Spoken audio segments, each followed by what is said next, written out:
नमस्कार, special report में आप सभी का स्वागत है। मैं हूं आपके साथ मोनिका ठाकुर और बुलेटिन में सबसे पहले बात करेंगे आज की सबसे बड़ी खबर की। पाकिस्तान एक बार फिर आतंकवादियों के साथ खड़ा दिख रहा है, आतंकवाद से खेल रहा है। एक तरफ आतंकी संगठन लश्कर ए तैयबा का चीफ और मोस्ट वांटेड हाफिज सईद कश्मीर के हालात से फायदा उठाने का बयान दे रहा है और भारत के खिलाफ जहर उगल रहा है, तो वहीं पाकिस्तान के प्रधानमंत्री नवाज शरीफ के दफ्तर से जारी बयान में भी बुरहान वानी को कश्मीरी नेता बताते हुए उसकी मौत पर अफसोस जताया गया है। ये बताता है कि आतंकवाद पाकिस्तान की राष्ट्रीय पॉलिसी है और आतंकवाद पर नवाज शरीफ और हाफिज सईद साथ साथ हैं। हिजबुल के पोस्टर बॉय आतंकी बुरहान वानी को ढेर किए जाने के बाद से कश्मीर में हालात तनावपूर्ण हैं और पाकिस्तान बुरहान के हमदर्दों को भड़का रहा है। आतंकवाद पाकिस्तान की राष्ट्रीय पॉलिसी। पाकिस्तान के प्रधानमंत्री नवाज शरीफ आतंकी बुरहान के मारे जाने से सदमे में हैं। पाकिस्तान के प्रधानमंत्री ने कश्मीरी नेता बुरहान वानी की हत्या पर गहरा दुख जताया है। प्रधानमंत्री कार्यालय पाकिस्तान। तो वहीं मुंबई हमलों के मास्टरमाइंड हाफिज सईद ने हिजबुल मुजाहिदीन के चीफ सैयद सलाउद्दीन के साथ मिलकर पाक के कब्जे वाले कश्मीर में वानी के समर्थन में रैली की। पाकिस्तान हुकूमत से हमारी गुजारिश है और तमाम सियासी पार्टियों से कि इस मौके से फायदा उठाकर फौरी तौर पर कश्मीरी हुर्रियत पसंदों के साथ देने का खुला ऐलान किया जाए। साफ है कि पाकिस्तान एक बार फिर आतंकवाद के साथ खड़ा नजर आ रहा है, यानी आतंकवाद अब पाकिस्तान की राष्ट्रीय पॉलिसी बन चुकी है।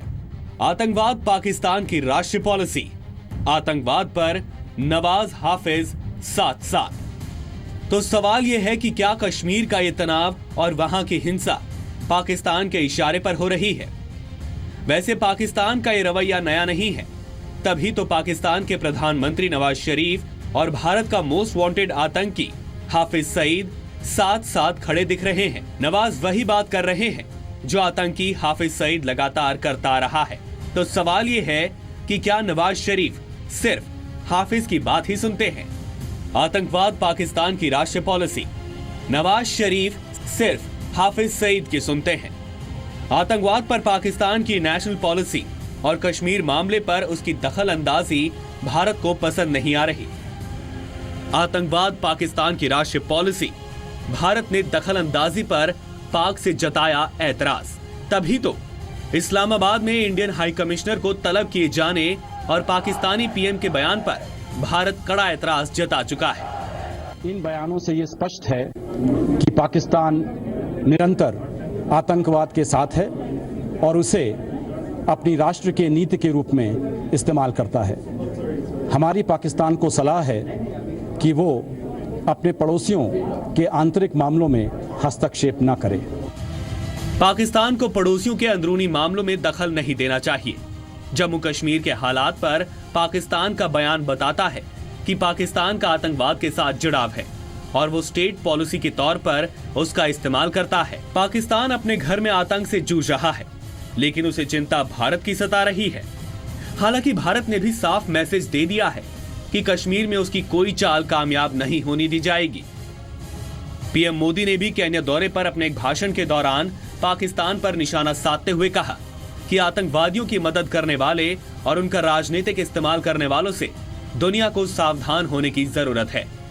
इतना ही नहीं, उन्होंने नफरत फैलाने वाले हर समाज के लिए खतरा बताया है।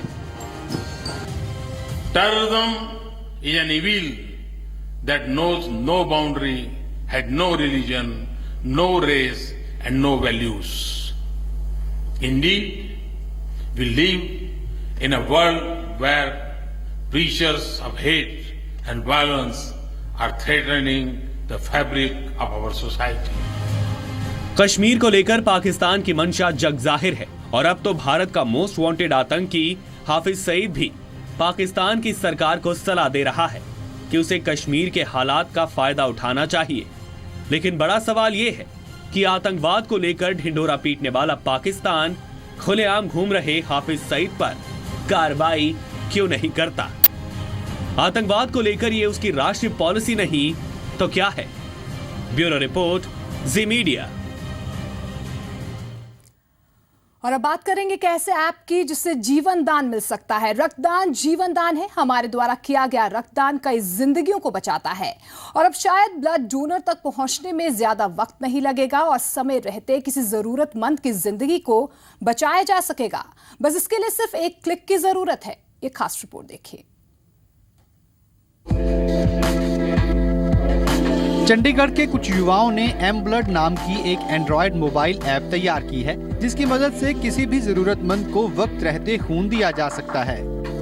इस ऐप की सबसे बड़ी खासियत ये है कि ये जीपीएस एनेबल्ड ऐप है। उदाहरण के तौर पर यदि किसी को पीजीआई में खून की जरूरत है तो वो मोबाइल ऐप में एक मैसेज डालेगा तो तुरंत उसे उसके आसपास रक्तदानियों की लिस्ट आ जाएगी। इस मोबाइल ऐप की दूसरी बड़ी खासियत ये है कि मुश्किल से मिलने वाले ब्लड ग्रुप की भी ये तुरंत ब्लड डोनर्स की जानकारी मुहैया करवा देगी। इस ऐप को तैयार करने वाले विमल भारती पेशे से सॉफ्टवेयर इंजीनियर हैं। इससे हम जितने भी इससे जुड़े हुए हमारे लोग हैं एप्लीकेशन से, तो उनमें नोटिफिकेशन आ जाता है कि उसको जो नीडी है उसे यहाँ पे ये वाला ब्लड ग्रुप विद इन इतने टाइम में चाहिए। तो ये अब उससे जितने भी ऐप जुड़े हुए हैं वो कोई भी जो भी इंटरेस्टेड है तो उन्हें पता चल जाता है कि ये वाला इसका ये ब्लड ग्रुप है और हाँ मैं इसे दे सकता हूँ। तो उसे वो जाके उसे इसमें कोई बीच में ये नहीं है कि बीच में हम उसे ला रहे हैं या इसमें कोई बैरियर नहीं है। तो वो डायरेक्ट हॉस्पिटल जाएगा, वहाँ जाके उसे डोनेट कर सकता है। चंडीगढ़ नगर निगम के मेयर अरुण सूद ने भी इस मोबाइल ऐप तैयार करने वाले इन युवाओं की जमकर प्रशंसा की। उन्होंने कहा कि इस मोबाइल ऐप को प्रमोट करने में नगर निगम पूरा सहयोग करेगा। आज ये जो इन्होंने इनिशिएटिव लिया है एक नोबल कॉज के लिए, ये बहुत ही अच्छा एक कदम है और उसमें बड़ी यूनिक कई बातें हैं। एक तो ये नौजवान लोग आगे आए हैं, तो ये एक बहुत अच्छा इनिशिएटिव है, ये बहुत प्रशंसनीय है। ये मोबाइल ऐप उन जरूरतमंद लोगों के लिए फायदेमंद साबित होगी जिन्हें आपातकाल के समय खून की एक एक बूंद की जरूरत पड़ जाती है। इस मोबाइल ऐप पर कोई भी अपने आप को रजिस्टर कर सकता है। रविंदर सिंह, जी मीडिया, चंडीगढ़। और अब किसानों के लिए एक अच्छी खबर का रुख कर लेते हैं। एडीओ डॉक्टर सुरेंद्र दलाल की एक छोटी सी मुहिम आज हजारों किसानों के लिए फायदेमंद साबित हो रही है। साल 2008 में सुरेंद्र दलाल ने हरियाणा के किसानों को जागरूक करने के लिए कीट साक्षरता मिशन की शुरुआत की थी और आज ये मिशन अपने मकसद में कितना कामयाब हुआ है, ये रिपोर्ट देखिए। किसानों के बारे में एक कहावत है कि उन्हें बहकाना आसान है लेकिन समझाना मुश्किल। लेकिन हरियाणा में जागरूक किसानों का एक ग्रुप इस मुश्किल काम को अंजाम देने में जुटा है। जागरूक किसानों का ये ग्रुप गांव-गांव जाकर किसानों को खेती के सबसे बड़े दुश्मन कीटों के बारे में शिक्षित कर रहा है। मुख्य तौर पर दो श्रेणी है कीड़ों की, शाकाहारी और मांसाहारी, जो कि किसानों को अभी तक उनके बारे में ज्ञान नहीं है।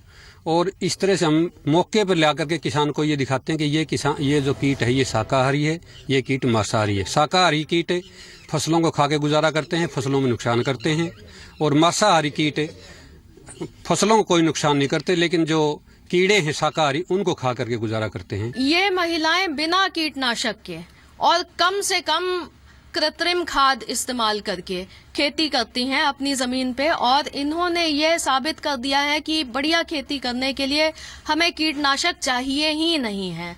अगर आप कीटनाशक नहीं डालेंगे तो जो शाकाहारी और मांसाहारी कीड़े हैं वो आपस में बैलेंस बना करके शाकाहारी कीड़े फसल को नुकसान पहुंचा सकते हैं, उनको मांसाहारी कीड़े खा लेंगे। दरअसल ग्रुप से जुड़े इन किसानों को कीटाचार्य कहा जाता है। कीटाचार्य किसानों को बताते हैं कि सभी कीट उनके दुश्मन नहीं हैं और एक निश्चित तादाद तक कीटों के फसलों पर आने से डरने की जरूरत नहीं है। आम किसान ही नहीं बल्कि सैकड़ों महिला किसान भी कीटों के बारे में विस्तार से जानती है। अब महिलाएं भी मैग्नीफाइड लेंस की मदद से दिखने वाले कीटों के बारे में न सिर्फ बखूबी जानती है बल्कि दूसरों को भी समझाती है।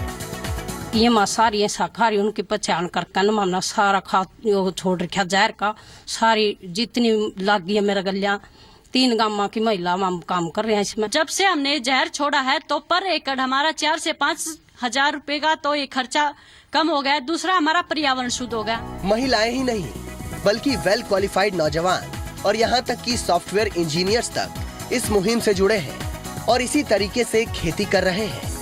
इस टेक्निक को सिर्फ मैं खुद के खेत में इम्प्लीमेंट नहीं करता हूँ, मैं इसके लिए मैक्सिमम लोगों तक गूगल के थ्रू, फेसबुक के थ्रू, यूट्यूब के थ्रू वीडियोस बना के लोगों को करता हूँ। कीटों को समझकर और कीटनाशकों को त्याग कर सस्ती खेती की ये मुहिम हरियाणा के जिंद से शुरू हुई और अब ये मुहिम पंजाब तक पहुंच चुकी है।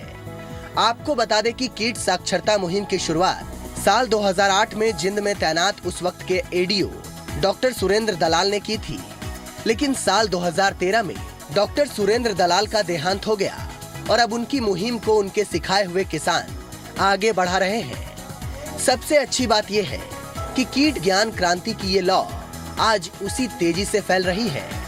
हिसार से कैमरामैन प्रदीप और राजेंद्र के साथ महेंद्र सिंह, जी मीडिया। और अब ट्रेन में सफर करने वालों के लिए एक राहत की खबर। ट्रेनों का इंतजार और घंटों स्टेशन पर गर्मी में खड़ा रहना सबसे ज्यादा मुश्किल काम है, लेकिन रेलवे की एक पहल अब स्टेशन पर इंतजार करने वाले यात्रियों के लिए सफर आसान और राहत भरा बनाने वाली है। हालांकि रेलवे ने अपने इस पहल की शुरुआत मुंबई से कर दी है।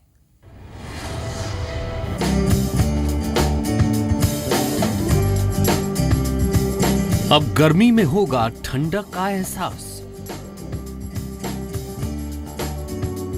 चुभती गर्मी से मिलेगी निजात। रेलवे स्टेशन पर अब नहीं लगेगी गर्मी। खचाखच भरी ट्रेनें, भागती दौड़ती जिंदगी और रेलवे स्टेशनों पर घंटों का इंतजार। यह है मुंबई। इन स्टेशंस पर रोजाना लाखों की तादाद में लोग आते हैं। ट्रेन मुंबई की लाइफलाइन है। गर्मी हो या बरसात, मुंबई के लोगों का ट्रेन में सफर बदस्तूर जारी रहता है। लेकिन अब मुंबई वासियों को स्टेशनों पर भीषण गर्मी के बीच भी कूल कूल महसूस होगा। मुंबई के कुछ मुख्य स्टेशंस पर ये जायंट फैंस ठंडक का एहसास दिलाएंगे। खास बात यह है कि इन जायंट फैंस को मुंबई के सेंट्रल, सीएसटी और बांद्रा स्टेशन पर लगाया गया है, जहां से सबर्बन और लंबी दूरी की ट्रेनें चलती हैं। यात्री इन फैंस को काफी पसंद कर रहे हैं। अभी जो फैन लगाए हैं पूरे एरिया को कवर करते हैं। The fans are definitely giving more air, तो बहुत अच्छा है। It's a good initiative by railways. आज एक्चुअली फील हो रही है, हवा स्किन पे फील हो रही है, तो अच्छा लग रहा है। देखने में ये पंखे बड़े भले हों, लेकिन सुकून की बात यह है कि इन पंखों से कोई नॉइज पोल्यूशन नहीं होता। यानी ये जायंट फैंस ज्यादा दूरी तक हवा पहुंचाने के साथ साथ आपको सुकून के 2 पल जरूर देंगे। इन पंखों के विशाल आकार की वजह से इन्हें जायंट फैंस कहा जाता है। बड़ी चौड़ाई होने की वजह से ये पंखे बड़ी जगह में भी हवा अच्छी तरह दे पाने में सक्षम हैं। ये काफ़ी बड़े साइज के फ़ैन है। इसके जो फ़ैन की लंबाई है करीब 16 फीट है और ये जो है एक फ़ैन करीब 25 पंखों के मुकाबले हवा दे सकता है। पहले 14-16 पंखा रहते थे, अब ये 2 पंखा से पूरा हॉल कवर करते हैं। उसके वजह से आदमी लोग को भी थोड़ा शांति लगता है और हमेशा के लिए मतलब मेंटेनेंस भी कम हो जाता है, हवा भी ज़्यादा आता है। इन पंखों की कुछ खासियतों पर नजर डालें तो जायंट फैन से बिजली की खपत कम होगी। बड़े आकार के होने के बावजूद ये पंखे आवाज नहीं करते। एक पंखे की कीमत लगभग 4 लाख रुपए है। जायंट फैंस का मेंटेनेंस कॉस्ट ना के बराबर है। 25 पंखे मिलके 100 यूनिट बिजली खर्च करते हैं। ये 4 पंखे मिला के 33 यूनिट बिजली पर डे खर्च होगी। तो रेलवे के लिए भी ये विन विन सिचुएशन है और यात्रियों के लिए भी विन विन सिचुएशन है। रेलवे यात्रियों को ट्रेन के अंदर ही नहीं बल्कि स्टेशनों पर भी सहूलियतें देने में जुटा है। हालांकि ट्रायल बेस ही सही, लेकिन ऐसे पंखों को देश भर के रेलवे स्टेशन पर कब इंस्टॉल किया जाएगा, ये देखना दिलचस्प होगा। ब्यूरो रिपोर्ट के साथ कविता शर्मा, जी मीडिया, मुंबई। विश्व प्रसिद्ध भारतीय रेसलर दिलीप सिंह यानी द ग्रेट खली करनाल पहुंचे, जहां उनका जोरदार स्वागत किया गया। इस दौरान खली के साथ सेल्फी खिंचवाने वालों की होड़ लग गई। खली ने करनाल में कहा कि जल्द ही वो हरियाणा और दिल्ली में भी रेसलिंग कंपटीशन करवाने जा रहे हैं। करनाल पहुंचे भारतीय wrestler Dilip Singh the great खली का हरियाणा प्रेम देखने को मिला। खली ने हरियाणा के साथ अपने संबंधों को याद करते हुए कहा कि उनके जितने दोस्त हरियाणा में हैं, उतने पंजाब में भी नहीं। उन्होंने बताया कि जलंधर में उनकी तरफ से चलाई जा रही एकेडमी में भी ज्यादा खिलाड़ी हरियाणा से ही हैं। खली के मुताबिक प्रदेश में रेसलिंग को बढ़ावा देने के लिए वो जल्द ही हरियाणा में रेसलिंग के मुकाबले करवाएंगे। बहुत जल्दी हम इधर हरियाणा पे देख रहे कि भी हरियाणा पे और दिल्ली में कंपटीशन कराना, जैसे अभी पहले मेरे उत्तराखंड पे हुए थे और उसी तरह मतलब अभी हरियाणा पे करा रहा हूँ मैं कंपटीशन। खली ने मोबाइल पर वीडियो गेम खेलते रहने वाले बच्चों के अभिभावकों को भी अपील की कि वो अपने बच्चों को मोबाइल से दूर रखें ताकि उनका ध्यान स्पोर्ट्स की तरफ जा सके। बिल्कुल, मतलब ज़्यादा नहीं, मतलब फ़ोन पे बिजी रहना चाहिए क्योंकि थोड़ा स्पोर्ट्स पे ध्यान देना चाहिए और फिजिकली एक्टिविटी करेगा बंदा। और जो उनके जो माता पिता है उनका भी एक रिस्पॉन्सिबिलिटी बनती है उनकी भी कि भी अपने जो बच्चों को है थोड़ा मन उन पर नज़र रखे कि भी मोबाइल पे मत रहो और आप फिजिकली एक्टिविटी करो। राजनीति में आने के बारे में पूछे जाने पर खली ने कहा कि वो खिलाड़ी हैं और राजनीति के बारे में उन्हें ज्यादा समझ नहीं है, इसलिए वो उससे दूर ही रहेंगे। नहीं, क्योंकि मेरी जो फील्ड है वो मेरी फील्ड है स्पोर्ट्समैन की और मैं स्पोर्ट्स ही करूंगा और राजनीति पे मेरे को ना तो उतना शौक है ना मेरे को नॉलेज है। दिल्ली से आते समय खली करनाल के एक 5 सितारा होटल में रुके थे, जहां उन्होंने दोपहर का खाना खाया। होटल के स्टाफ की तरफ से खली का स्वागत किया गया। स्टाफ के सदस्यों ने खली के साथ तस्वीरें भी खिंचवाईं। कमरजीत सिंह विर्क, जी मीडिया, करनाल। और अब बात करते हैं मिशन मेडल की। हरियाणा के शाहबाद की रहने वाली रानी रामपाल हॉकी की रानी बन चुकी है और टीम की जान। ओलंपिक में जाने से पहले जी मीडिया से खास बातचीत की रानी रामपाल ने। आप ये बातचीत देखिए और मुझे दीजिए इजाजत। टीम हॉकी की रानी यानी कि रानी रामपाल मेरे साथ हैं, इनसे बात करते हैं। मैम, प्रधानमंत्री नरेंद्र मोदी से आपकी मुलाकात हुई, ओलंपिक आप जाने वाले हैं, तो प्रधानमंत्री ने जीत का मंत्र क्या दिया? उन्होंने हमें एक्चुअली गुड विशेस दिया है ओलंपिक्स के लिए और हमें भी काफ़ी अच्छा लगा कि हमारे जो कंट्री के प्राइम मिनिस्टर हैं उन्होंने हमें गुड विश दी है ओलंपिक्स में जाने के लिए और हम चाहते हैं कि हम उनको रिटर्न में कुछ अच्छा करें और ओलंपिक्स में अच्छा परफॉर्म करें और उनकी जो गुड विशेज है उसको एक ऑनर की तरह उसको एक्सेप्ट करें। टीम की आप जान है और पूरे देश इंतजार कर रहा है कि आज जो है ओलंपिक में अब मेडल जो है हॉकी की टीम लेकर आएगी।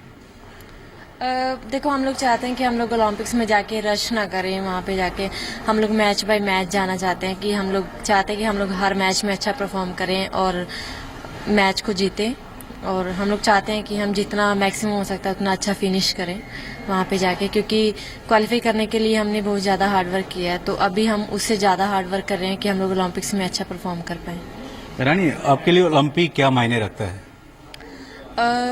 देखो, हर प्लेयर का एक सपना होता है कि ओलंपिक्स खेले अपनी कंट्री के लिए और उसमें मेडल लेके आए और हमारे लिए बहुत ज़्यादा स्पेशल है ओलंपिक्स, क्योंकि हमारा फर्स्ट ओलंपिक्स है सभी का और वुमेंस टीम ने जो है फर्स्ट टाइम क्वालिफाई किया है, तो हमारे लिए बहुत मायने रखता है ओलंपिक्स, ताकि हम लोग चाहते हैं कि हम लोग उसको एक मेमोरेबल ओलंपिक्स बनाएं अपनी लाइफ का और कुछ मतलब इतना अच्छा परफॉर्म करें कि ताकि हमें जो नेक्स्ट ओलंपिक्स जो है वो क्वालिफाई करने के लिए 36 इयर्स की वेट ना करनी पड़े।